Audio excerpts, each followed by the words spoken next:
Have you ever wondered, if God is all-powerful, why doesn't he simply eliminate Satan and the fallen angels? This question has perplexed theologians and believers for centuries. Today, we're diving deep into the heart of this mystery. The concept of fallen angels and their leader, Satan, is one of the most intriguing and complex aspects of biblical theology. According to the Bible, these beings were once glorious angels, created by God, who chose to rebel against him. This rebellion led to their expulsion from heaven, and they now exist in opposition to God's will. But why doesn't God just put an end to them? In this video, we will explore various reasons why, according to biblical texts and theological interpretations. God does not or cannot destroy Satan and the fallen angels. We'll look at historical context, delve into theological perspectives, and consider the broader implications of their continued existence. The origin of Satan and the fallen angels. The story of Satan and the fallen angels begins with their creation. Initially, they were part of God's heavenly host, created to serve and glorify him. However, pride and ambition led to their downfall. Lucifer, known as the morning star or light bringer, was the highest of these angels. His rebellion is vividly described in Isaiah 14 verses 12 to 15. How you have fallen from heaven, morning star, son of the dawn. You have been cast down to the earth, you who once laid low the nations.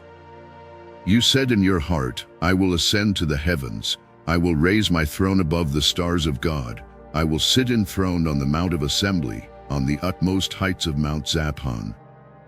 I will ascend above the tops of the clouds, I will make myself like the Most High. But you are brought down to the realm of the dead, to the depths of the pit. This passage illustrates the pride and ambition that led to Lucifer's downfall. Similarly, Ezekiel 28 verses 12 to 17 provides another perspective on his rebellion. You were the seal of perfection, full of wisdom and perfect in beauty. You were in Eden, the garden of God. Every precious stone adorned you, carnelian, chrysolite and emerald, topaz, onyx and jasper, lapis lazuli, turquoise and beryl. Your settings and mountings were made of gold. On the day you were created they were prepared. You were anointed as a guardian cherub, for so I ordained you. You were on the holy mount of God, you walked among the fiery stones. You were blameless in your ways from the day you were created till wickedness was found in you. Through your widespread trade you were filled with violence, and you sinned. So I drove you in disgrace from the mount of God, and I expelled you, guardian cherub, from among the fiery stones. Your heart became proud on account of your beauty, and you corrupted your wisdom because of your splendor. So I threw you to the earth, I made a spectacle of you before kings. These passages highlight the shift from a state of perfection and beauty to one of pride, corruption, and eventual downfall. The imagery used in these scriptures paints a vivid picture of the tragic transformation of a once glorious being into the embodiment of rebellion against God.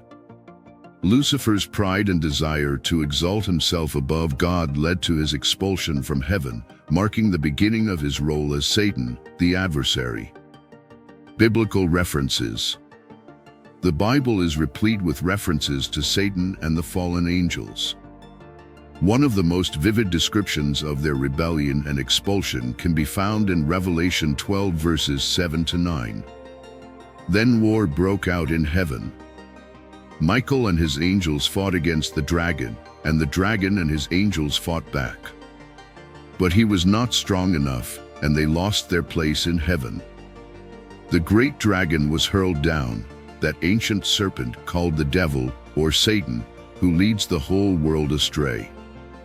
He was hurled to the earth, and his angels with him. This imagery of a cosmic battle sets the stage for understanding the ongoing conflict between good and evil. with Satan and his followers constantly opposing God's will. The depiction of a celestial war underscores the severity of the rebellion and the ensuing consequences for the fallen angels. This passage from Revelation not only highlights the initial fall but also the ongoing struggle between the forces of good and evil. The Bible further describes Satan's character and his actions throughout various passages. In John 8 verse 44, Jesus refers to Satan as a murderer from the beginning, not holding to the truth, for there is no truth in him. When he lies, he speaks his native language, for he is a liar and the father of lies. This characterization emphasizes Satan's role as the deceiver and the source of falsehood and evil in the world. In 2 Corinthians 11 verse 14, Paul warns the believers, "And no wonder, for Satan himself masquerades as an angel of light." This highlights the deceptive nature of Satan, who can appear benevolent and righteous to mislead people away from the truth. This deception is a critical aspect of his ongoing rebellion against God and his efforts to lead humanity astray. The account of Satan's temptation of Jesus in the wilderness, found in Matthew 4 verses 1 to 11, provides further insight into his methods and intentions. Satan's attempts to entice Jesus with worldly power and glory reveal his strategy of appealing to pride and ambition, the very traits that led to his own downfall. The biblical narrative consistently portrays Satan and the fallen angels as active participants in a spiritual battle, working to undermine God's plan and corrupt humanity. Their existence serves as a constant reminder of the presence of evil and the need for vigilance and faithfulness among believers. One of the central themes in theology is the concept of free will. God granted free will not only to humans but also to angels. This means that angels, including Satan and his followers, had the ability to choose between obedience and rebellion. The significance of free will is profound, as it underscores the idea that love and obedience must be chosen freely, not coerced. If God were to destroy Satan and the fallen angels, it would undermine the very foundation of free will. It would suggest that obedience is enforced through fear of annihilation rather than chosen out of love and reverence for God. Another key aspect to consider is the balance between God's justice and mercy. According to Christian theology, God's justice demands that sin and rebellion be punished. However, his mercy provides a pathway for redemption and forgiveness. The existence of Satan and the fallen angels serves as a testament to God's perfect justice. They are allowed to exist until the appointed time of judgment, which emphasizes the seriousness of their rebellion and the ultimate consequences they will face. Furthermore, their existence allows humans to see the stark contrast between good and evil, justice and mercy, making the choice for righteousness clearer. The Bible depicts an ongoing cosmic battle between good and evil. Satan and his fallen angels are portrayed as the adversaries of God, constantly working to undermine his plans and lead humanity astray. This battle is not just a physical one, but a spiritual and moral struggle that plays out in the hearts and minds of individuals. The existence of Satan and his followers adds depth to the narrative of human history and the spiritual journey. It challenges believers to remain vigilant, strong in their faith, and committed to God's commandments. Biblical prophecies provide insight into the ultimate fate of Satan and the fallen angels. Revelation 20 verse 10 offers a glimpse of their final judgment. And the devil, who deceived them, was thrown into the lake of burning sulfur, where the beast and the false prophet had been thrown. They will be tormented day and night forever and ever. This prophecy assures believers that, despite their current freedom to roam and cause havoc, Satan and his followers will face eternal punishment.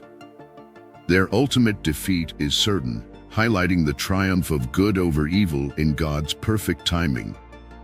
The existence of evil, personified by Satan and the fallen angels, raises important philosophical questions about the nature of good and evil. Some theologians argue that the presence of evil is necessary to appreciate and understand true goodness.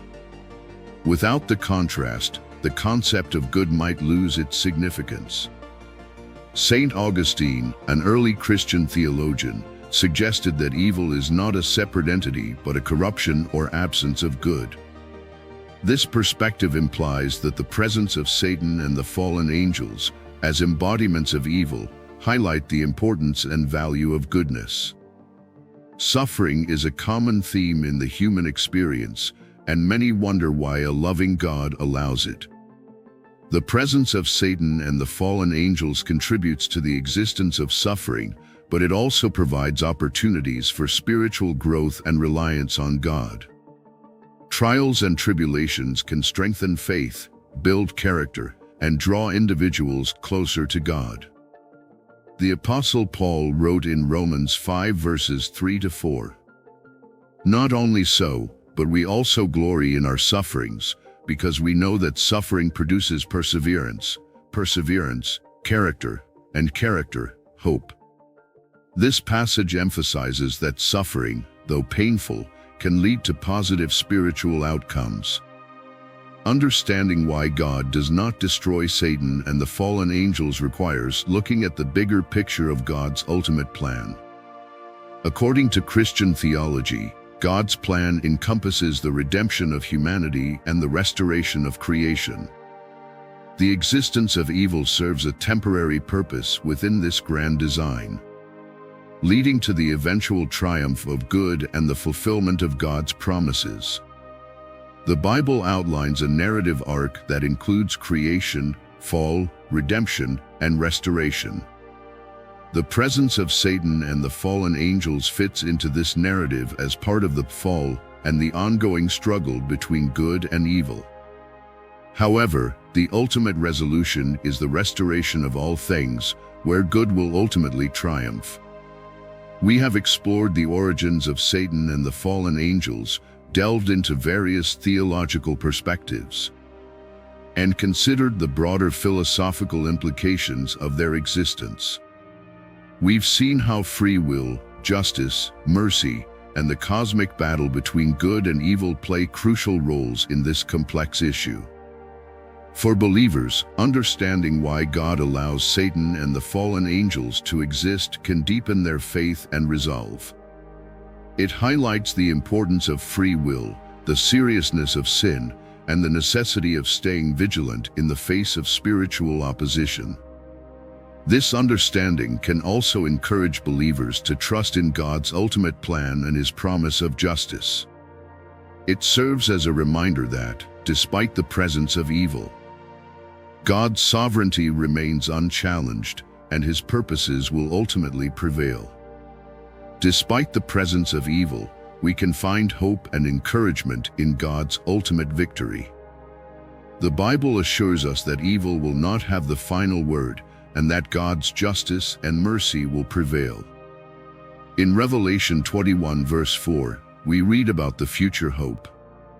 He will wipe every tear from their eyes. There will be no more death or mourning or crying or pain, for the old order of things has passed away.